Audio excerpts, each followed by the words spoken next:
With almost 1,300 deaths on the road related to scooters as of August 2022, the Transport Ministry is mulling a change to the current license test. To pave the way for change, starting next year, the Directorate General of Highways will ask driving schools to start holding training sessions for scooters on the open road.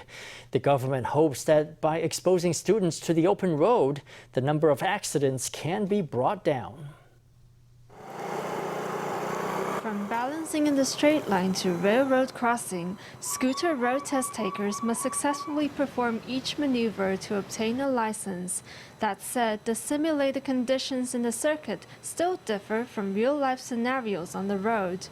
From January to August this year, there were almost 1,300 deaths resulting from scooter-related accidents, most of which were concentrated in the 18 to 24 age group. The Transport Ministry is therefore mulling the addition in stages of an open road test for people wanting to get a driving license. If they want to go ahead with that, we'll take it.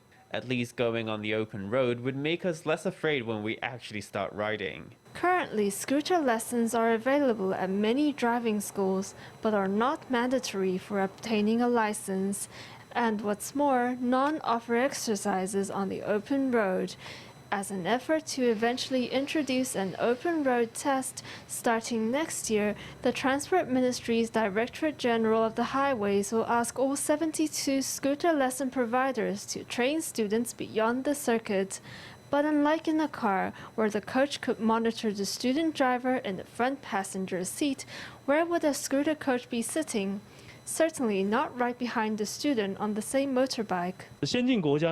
In developed countries, before obtaining a scooter license, the student would have to pass a road test in a circuit and another on the open road. And to train for that, they would normally do it with a fleet of 5 students and 2 coaches. One coach would lead the way and another would observe the students from behind. The Transport Ministry will consider whether to replicate practices abroad.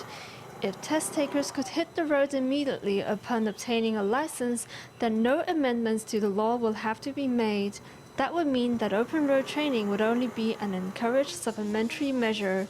If, however, future licensing procedures end up requiring an additional road test beyond the circuit, future test takers would have to obtain a learner's license and purchase insurance to proceed with lessons.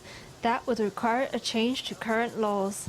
The pilot program would take a little longer to set up. Whatever the actual practice will be, if it ends up being effective, we could consider integrating that to the existing test. No matter what form the test will take in the future, the Transport Ministry hopes that learners can familiarize themselves with the open road to reduce the number of accidents. As for how the driving test may change, the relevant agencies are still to come to a decision on the matter.